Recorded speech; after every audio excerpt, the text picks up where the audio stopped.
Hey guys, welcome to the review show. My name's Austin and welcome back to our Indiana Jones series. Today we're talking about Indiana Jones and the Lost Crusade. After Indiana Jones Temple of Doom, Steven Spielberg obviously took some hit from that film since not a lot of people liked that film. People gave a lot of criticism about how violent it was and like how dark it was, and it wasn't really as hopeful as Indiana Jones Raiders of the Lost Ark. So in Crusade, we kind of revert to that. Basically, Steven Spielberg is trying to basically make Raiders of the Lost Ark 2. And that's basically what this feels like. The opening credit scenes is the same as as Raiders of the Lost Ark. The feel of it, it's the same. And like, you know, we get, what's his name? Dimon, if that's how you say his name, who plays Marcus. He's back.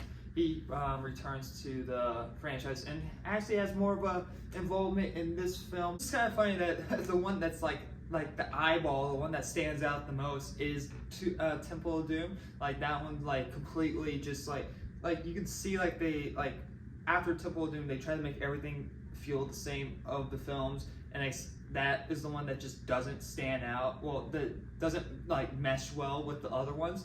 And so it's the only one that has more of like a unique intro, and the tone of it is all different. So it's very interesting.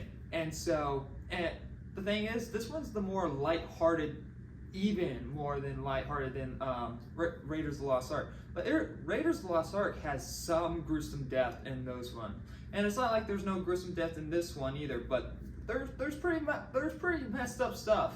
And so this one's like kind of like the lighthearted one in the trilogy. Well, at the time it was a trilogy. It's not so more now. I think Indiana Jones: The Last Crusade is probably my favorite Indiana Jones film.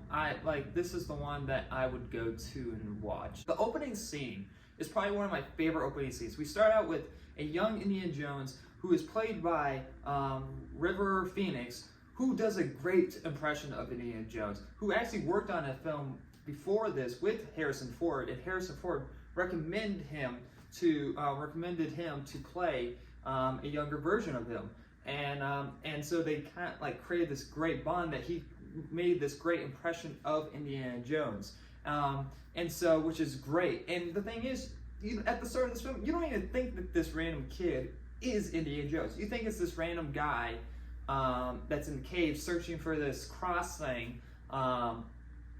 And you don't realize it until it pans on his face, because he has the jacket, he has the hat, and actually come to this realization that this kid is Indiana Jones, and you're like, oh, it belongs in a museum. And he says the quote, and so and it kind of leads into this awesome chase where he is basically on this train trying to get away from these guys. He's going through all these like situations where he falls into snakes.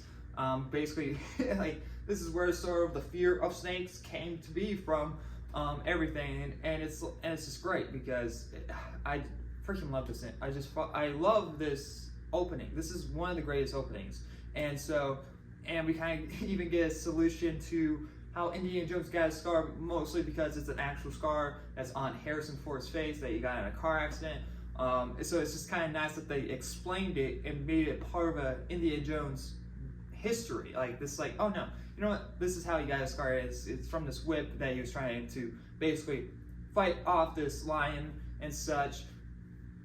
It's really good. It's really great stuff. Even this random guy, I believe that was written in a way that it was supposed to be Miriam's father. I think that's what it was supposed to be, but then they didn't do that.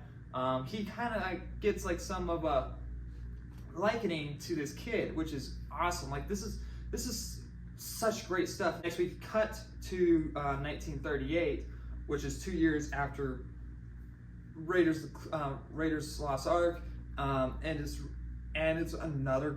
We basically get two openings in this film. This is great stuff because he's still, after all these years, chasing down this cross from this witch asshole dude, and still believes that this thing belongs in a museum, and it's just great stuff. You get the classic Indiana Jones opening music.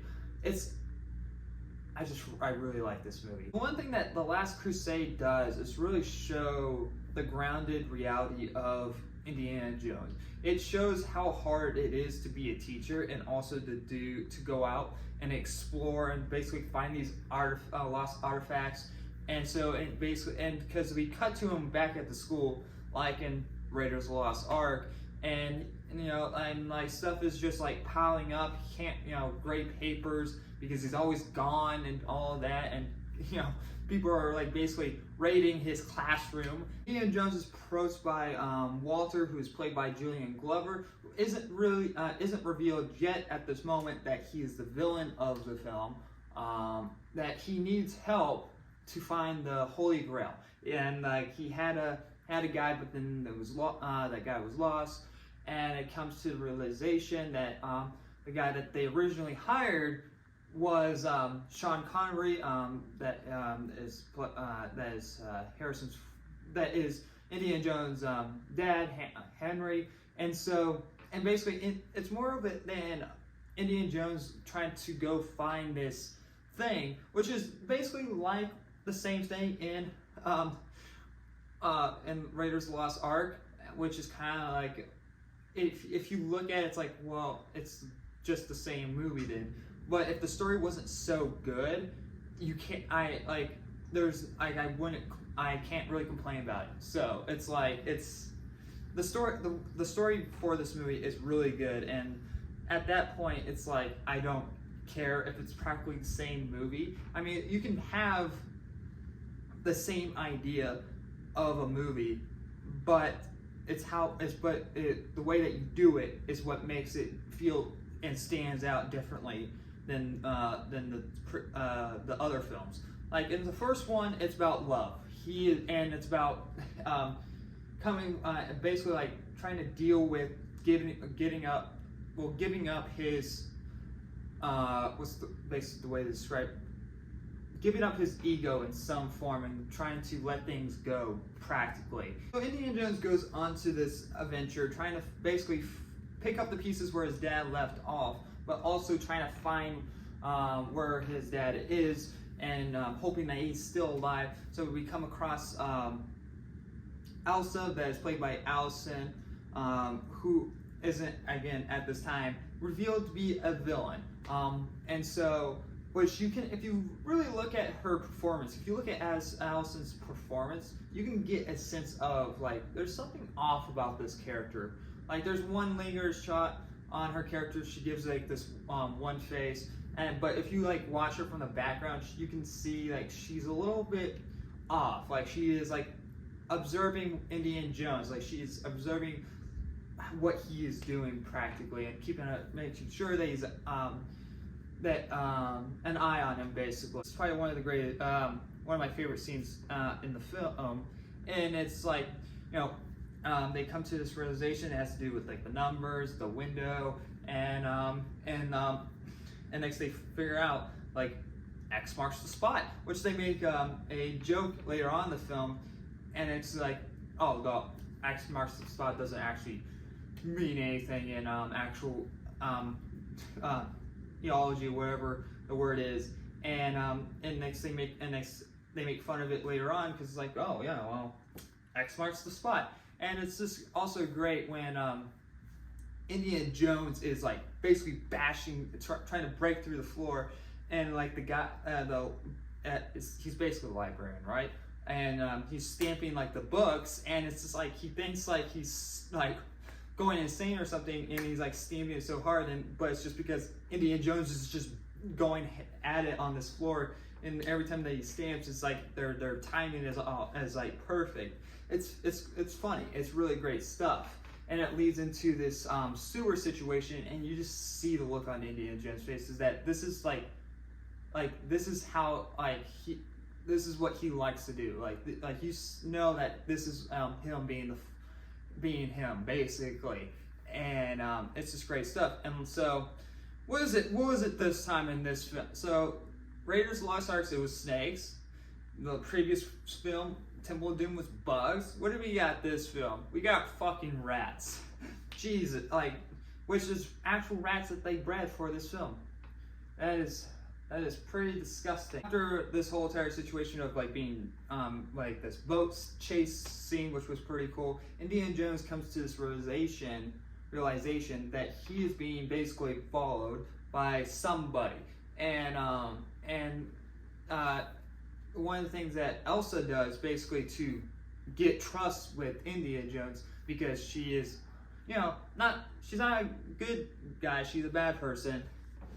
That isn't revealed at this moment, but she destroys her room, and because Indiana Jones finds that his room is destroyed, but she also destroys her room because she's the one trying to look for the book. And she's trying to get trust from Indiana Jones to figure out where this book is, and he basically shows it to her, and she's like, "Oh, okay, now I know where it is." And basically, earns that trust from Indiana Jones, and it basically goes into this situation where they head to a castle, which is one I think Spielberg wanted to do an Indiana Jones castle film. I think he wanted to do that, and that would have been a pretty cool idea to see. But I think he did another film at the time that was somewhat like that. I forget the name of the film. I don't remember it was, but yeah. And so this is where we meet Henry, that is played by Sean Connery, which rest in peace. It's just I keep forgetting that he passed away 3 years ago. It's insane to think about. But the introduction to Henry is pretty funny. Like this movie is a very funny movie. The comic relief on this film is on point. Like literally, we see Indiana Jones do his like improv, basically, where he's playing this like artist dude, and which is pretty funny. And so, but then Sean Connery knocks basically Indiana Jones on the head with this vase. It's a vase, right? I think that's what it's called. And he's not really worried about that he hit his son with a vase. And he's like, he thought it was real, but when he looked at it, it's like, it's fake. You see in the costumes. That was my Sean Connery impression. And we get into this situation where they're basically caught, and like, you know, Sean Connery calling Indiana Jones Jr., and Indiana Jones doesn't like that he's being called Junior, and so he gets all upset, and he basically kills the Nazis in front of his dad. And any dad really be like, Jesus, nice job. But he's just like, what did you do? You killed them. But he's like shocked at the things that he's done, but he's never ever like, you know, impressed by like, oh great job son type of deal. And throughout this whole entire film, he's just like, what the fuck are you doing? Like, what, yeah, like you're like, Indiana Jones is smiling, Sean Connery is like it's kind of where everything is revealed, where Elsa is with the Nazis. The Nazis are once again the villain of the film, and like it's clearly Raiders of the Lost Ark 2. That's what Steven Spielberg is trying to go for.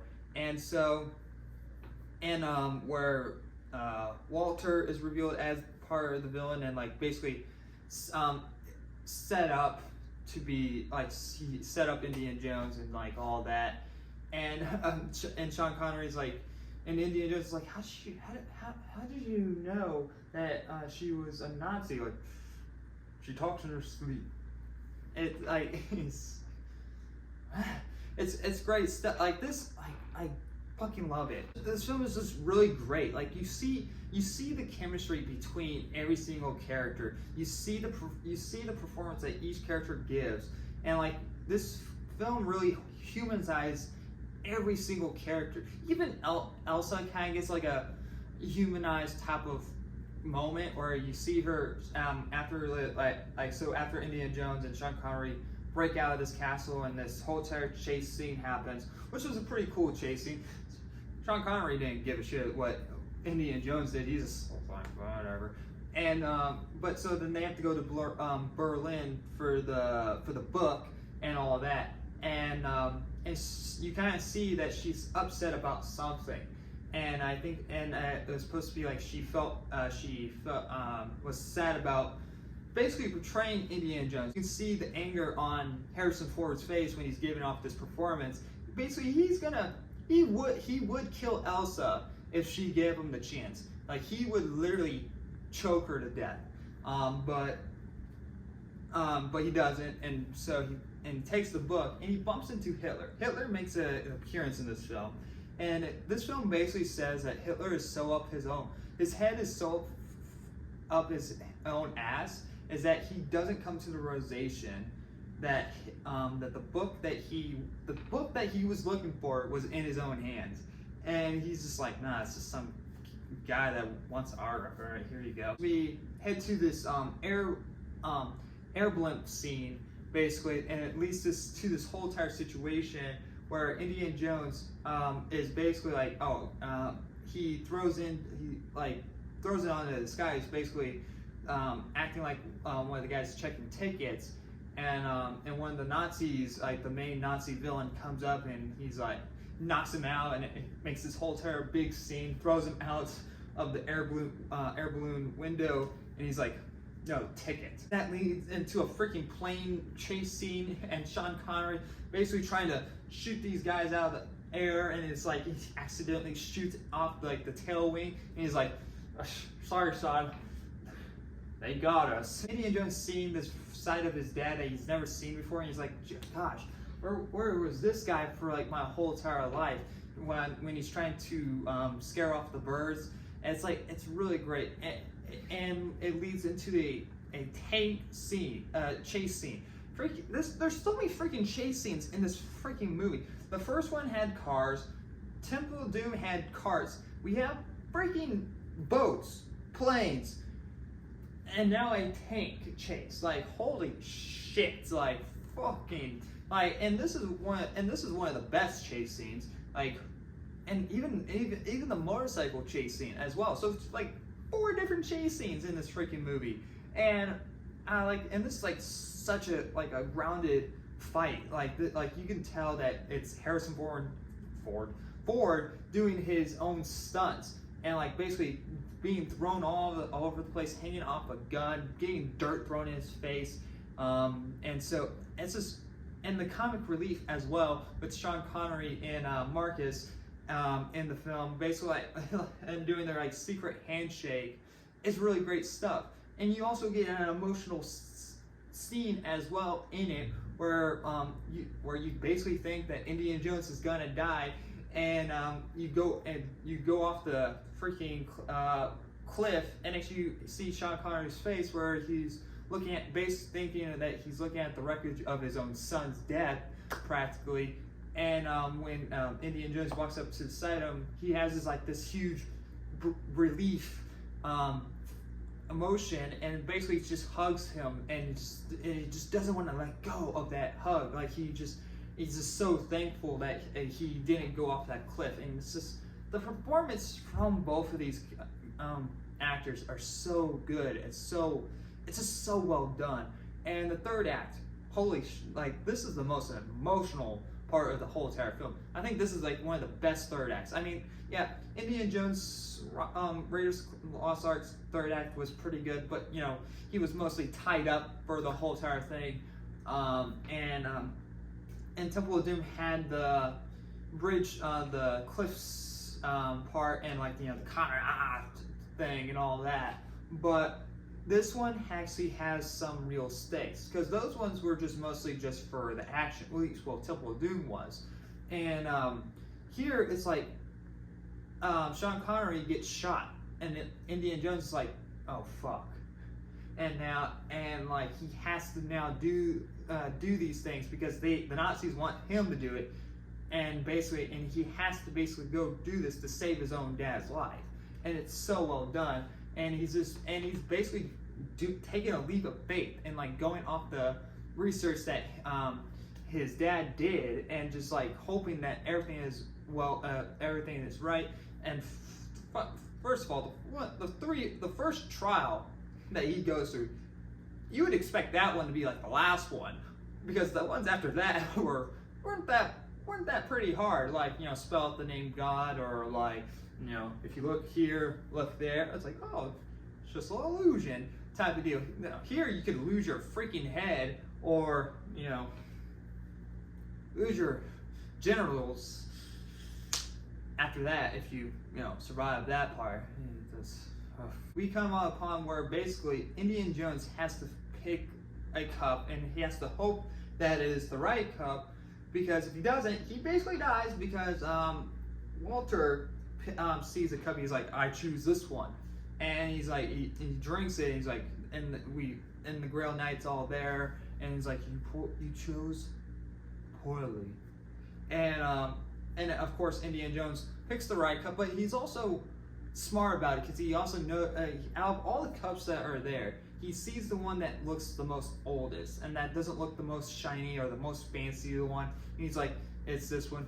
You chose wisely, and it's very well done. And like, you know, he has to, and as he gets back, and he basically saves his dad, and his dad is just like, oh, like this is the actual cup, that the whole entire thing that he was searching for. And it's like, it's a very well an emotional scene. Like, every scene has its purpose. Like, every scene has its meaning behind it.